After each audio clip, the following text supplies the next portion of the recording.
સૌને સાંઈ રામના નમસ્કાર. ભારત શબ્દ બોલો એટલે સિંહના દાંત ગણતો ભરત અને સતી અનસુયાનું વ્રત યાદ આવે. શ્રી રામચંદ્ર અને સીતા તો શ્રી કૃષ્ણની ભગવત ગીતા યાદ આવે. ભગવાન બુદ્ધની કરુણા તો મહાવીરની અહિંસા યાદ આવે. ચાણક્યની નીતિ તો સુદામાની ભાઈબંધી યાદ આવે. નચિકેતાના સવાલો તો મહારાણા પ્રતાપનો ભાલો યાદ આવે. ભારત શબ્દ બોલો એટલે તાનસેનનો રાગ અને ભરથરીનો વૈરાગ યાદ આવે. અદ્વૈતના આદિ શંકર અને ગંગા યમુનાના કંકર યાદ આવે. વિવેકાનંદની ગર્જના અને ગાંધી બાપુની પ્રાર્થના યાદ આવે. સુખદેવ રાજગુરુ અને ભગતસિંહની શહાદત યાદ આવે. ભારત શબ્દ બોલો એટલે સરદાર પટેલની સંગઠન શક્તિ અને નરેન્દ્ર મોદીની દેશભક્તિ યાદ આવે. આવે કે નહીં? આવે.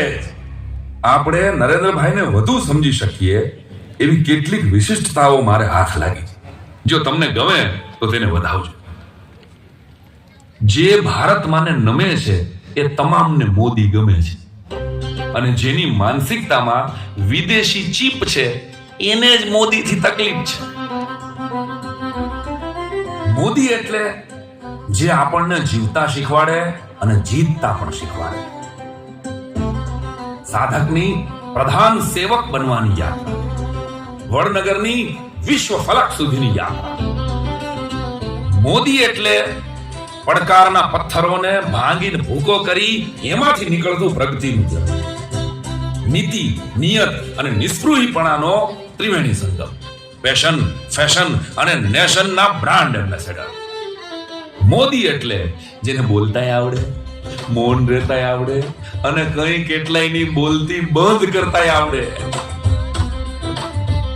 દેશ બંધુઓની કરસલી પણ વાંચે, કઠણાઈ પણ વાંચે અને તેના કૌવતને ખુલ્લું આકાશ પણ આપે. ભલભલા અઘરા સવાલોનો એક સીધો સાદો જવાબ. મોદી એટલે પ્રજા માટે ગુલાબ અને શત્રુઓ માટે તેજા. પબ્લિકનું heart to heart powerful connection.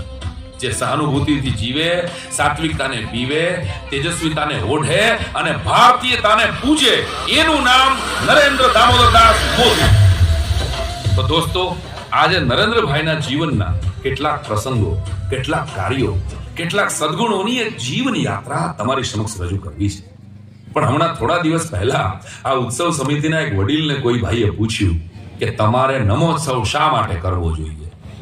ત્યારે વડીલે ખૂબ સુંદર પ્રત્યુત્તર આપ્યો કે અમારે શા માટે ના કરવો જોઈએ.